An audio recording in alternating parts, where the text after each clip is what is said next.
Hello everyone, welcome. This is Dr. Anita Saha, Assistant Professor, Department of English, Government Digvijay, PG Autonomous College, Rajnandgaon, under the jurisdiction of Hemchand Yadav Vishwavidyalaya, Durg.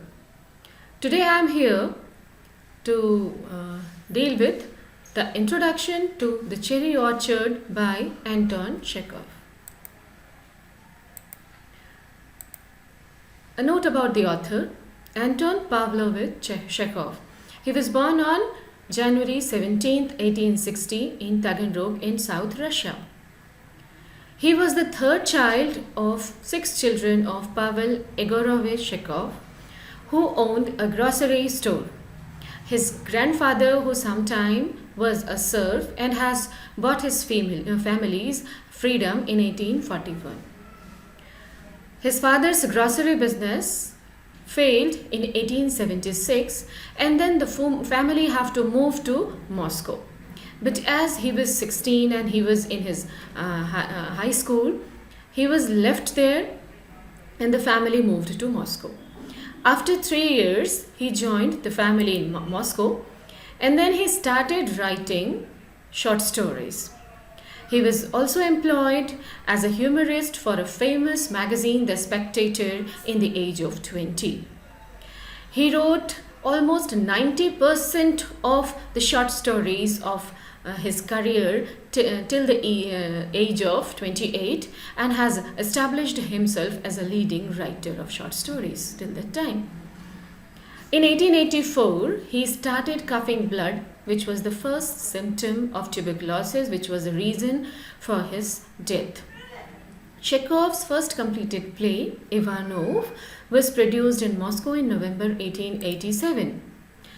In February 1892, Chekhov bought a 672-acre estate outside of Moscow called Melikhovo, and he settled down with his family there. He also cultivated cherry. He developed it as a cherry orchard. In 1898, when he was seriously ill, he met the actress Olga Nipper, and in 1901, they both got married. He wrote 4 famous plays of his career in the last 8 years of his life, and the works were The Seagull, which was published in 1896, Uncle Vanya in 1898, The Three Sisters in 1900, and the present work that we are dealing, The Cherry Orchard, in 1904. On July 2nd, 1904, he died of tuberculosis. He was very fatal that time till his death. He was a famous writer in Russia. But it was only after his death that he got, he was known as a writer in outside Russia, also in English-speaking world, after his works were translated into English by Constance Garnett posthumously. Now, background of the play. We through his life, we have seen that his grandfather was a serf, and he had lived a poor life in poor childhood in his life. So out of these experiences, there were various experiences that are directly being portrayed in his works. Like one example, in his own childhood, the old childhood house that was bought by a man who was considered as a friend by her mother, and the man demolished the house. And this scene we also come across in Cherry Orchard. Then there was an impact of the reforms by Tsar Alexander II in 1861. Tsar is the emperor of Russia, and Tsar Alexander II, he came with the reforms in 1861, including the abolition of serfdom. And that abolition of serfdom is one of the main themes of The Cherry Orchard. Then the characters in the play. The most important character in this play is Madame Ranevskaya.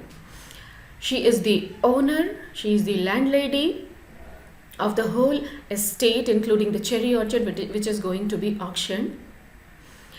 She belonged to a very affluent family, but she married below her level to a man who was a heavy drunkard, and she had 3 children from him: Barbara, the eldest daughter, Grisha, the son, and Anya, the youngest daughter.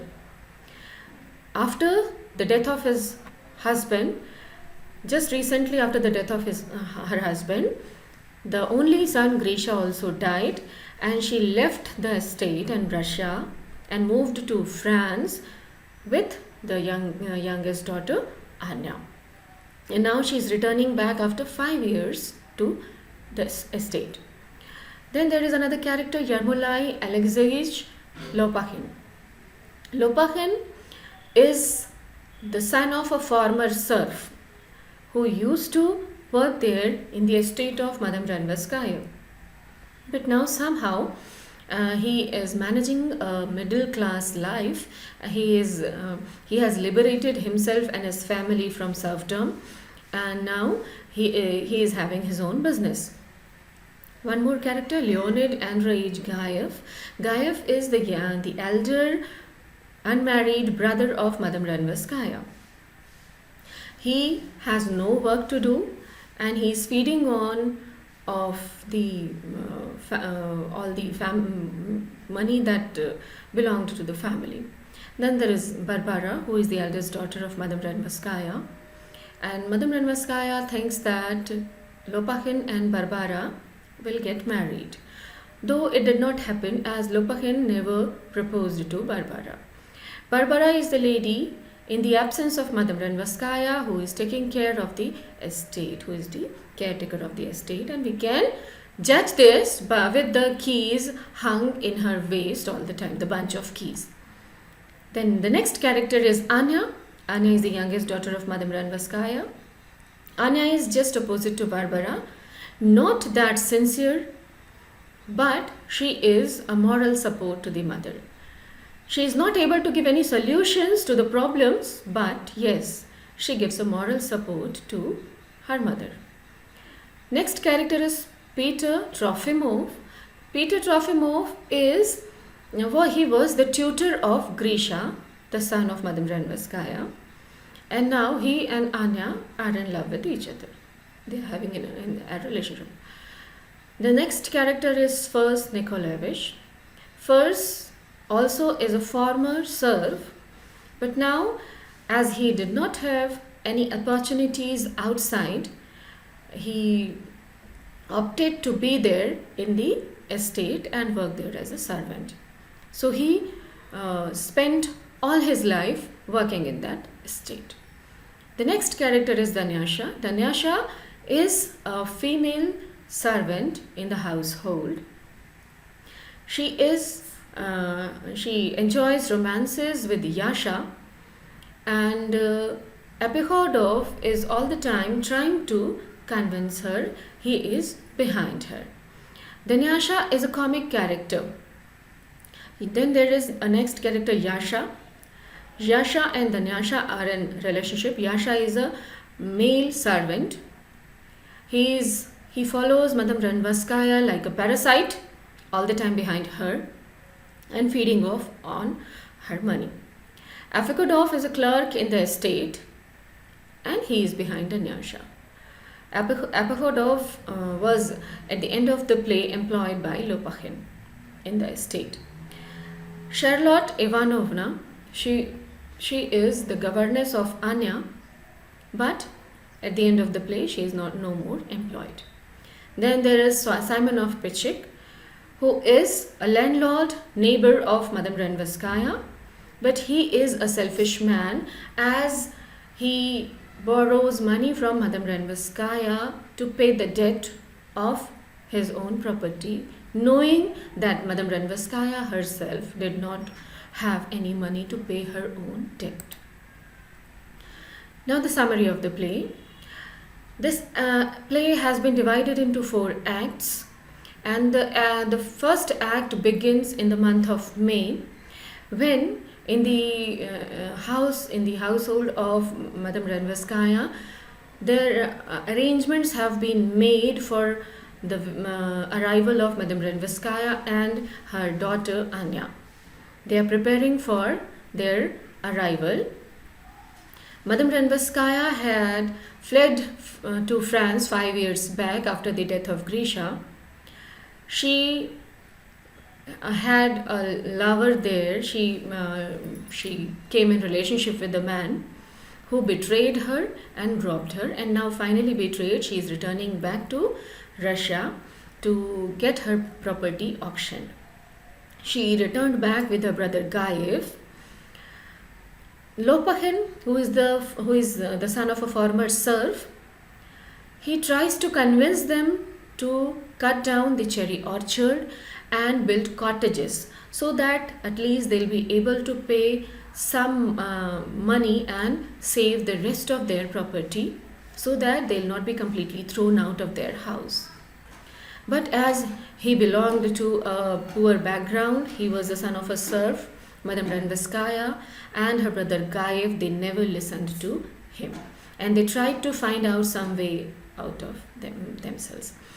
But till August, because the auction was to take place in the month of August, they thought that some miracle would. Madame Renverskaya was very hopeful that some miracle would happen, but no miracle happened, and they were more in debt till the month of August.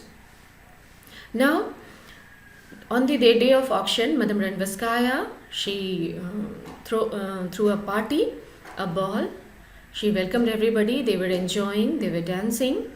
On the other hand, the auction was taking place. Lopahin, after the auction, returns back with her brother Gaev and informs that he has won the auction and now the property belongs to him. He could not hide his happiness, but on the other hand, he also ironically tries to convince them to continue their party, though they cannot. After that, in the last scene, we see everybody moving out of the house. They were leaving the house, and all the characters, they comment on, they assure that first had been sent to hospital, though he was never sent to hospital. And in the last, when the sound of X cutting the orchard was heard, when everybody was leaving, first suddenly appears on the stage. He was locked inside the house. He lied down to rest, finally dying. Now let us discuss about the comments. Lopahin here is a symbol of new opportunities for serfs, we can see, who liberated his family, and it was a signal for all the serfs that they can come in one level to the aristocrats. The play does not have any plots. It does not follow the norms of a drama. So many of the critics, they considered it either as a tragedy or comedy or pastoral comedy, or somebody even called it Chekhovian drama, but it did not follow the proper norms of drama. And Chekhov himself had considered in his subtitle to this play as it is a comedy. Now here are some study questions that we'll be dealing in our next videos, like what does the play suggest about the relationship between economic wealth and freedom, and the next about the character of Madame Renverskaya, then compare and contrast Trofimov and Anya's relationship with Madame Renverskaya and her lover in Paris.